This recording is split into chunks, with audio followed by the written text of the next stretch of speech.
আসসালামু আলাইকুম প্রিয় দর্শক, আপনারা যে যেখান থেকে দেশ কিংবা প্রবাস থেকে কাছে কিংবা দূরে আপনারা যেখান থেকে আমার এই ভিডিওটি দেখতে পারতেছেন, আমি সবাইকে জানাই আন্তরিক শুভেচ্ছা এবং অভিনন্দন।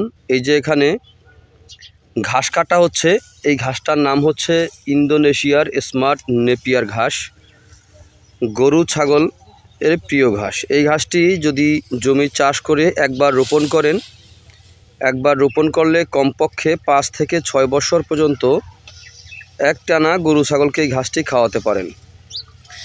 এই ঘাসটির কোনো বিচি হয় না, এই ঘাসটির হয়ে থাকে কাটিং।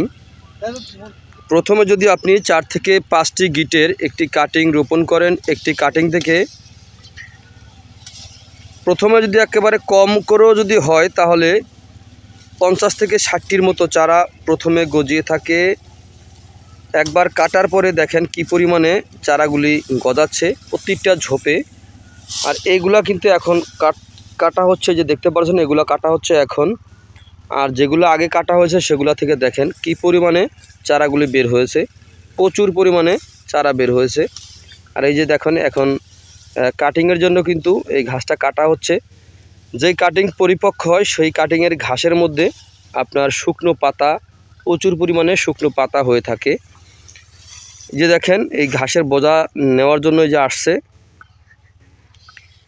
এটা হচ্ছে ইন্দোনেশিয়ার স্মার্ট নেপিয়ার ঘাসের পরিপক্ক কাটিংয়ের জন্য এই ঘাসটা কাটা হচ্ছে। তো এই ঘাস যদি আপনি গরু ছাগলকে খাওয়াতে পারেন তাহলে খুব সহজে আপনার গরু ছাগল পালন করতে পারবেন, কারণ ঘাস হচ্ছে গবাদি পশুর একটি প্রধান খাদ্য। আর এই ইন্দোনেশিয়ান স্মার্ট নেপিয়ার ঘাসে 22 থেকে 25% প্রোটিন রয়েছে। এ কারণে এই ঘাস খাওয়ালে আপনার দানাদার খাদ্যের চাহিদা একটু হলেও কমবে।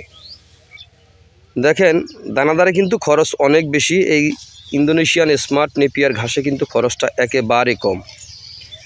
তো যদি আপনারা ইন্দোনেশিয়ান স্মার্ট নেপিয়ার ঘাসের যদি পরিপক্ক কাটিং যদি সংগ্রহ করতে চান তাহলে আমার স্ক্রিনে দেওয়া নাম্বারে যোগাযোগ করবেন। এই নাম্বারে ইমো হোয়াটসঅ্যাপ আছে, চাইলে যোগাযোগ করে নিতে পারেন। তো আপনারা যে যেখান থেকে আমার এই ভিডিওটি দেখতে পারতেছেন, যদি আপনাদের এই ঘাসের কাটিংয়ের প্রয়োজন হয় তাহলে আমার স্ক্রিনে দেওয়া নাম্বারে যোগাযোগ করবেন। আমরা এই ঘাসের কাটিং সারা বাংলাদেশে সুন্দরবন কুরিয়ার সার্ভিস অথবা স্টেট ফাস্ট কুরিয়ার সার্ভিসের মাধ্যমে আমরা ডেলিভারি দিয়ে থাকি। তো আপনারা যে যেখান থেকে আমার এই ভিডিওটি দেখতে পারতেছেন, তো আপনারা সকলে ভালো থাকবেন, সুস্থ থাকবেন। আল্লাহ হাফেজ।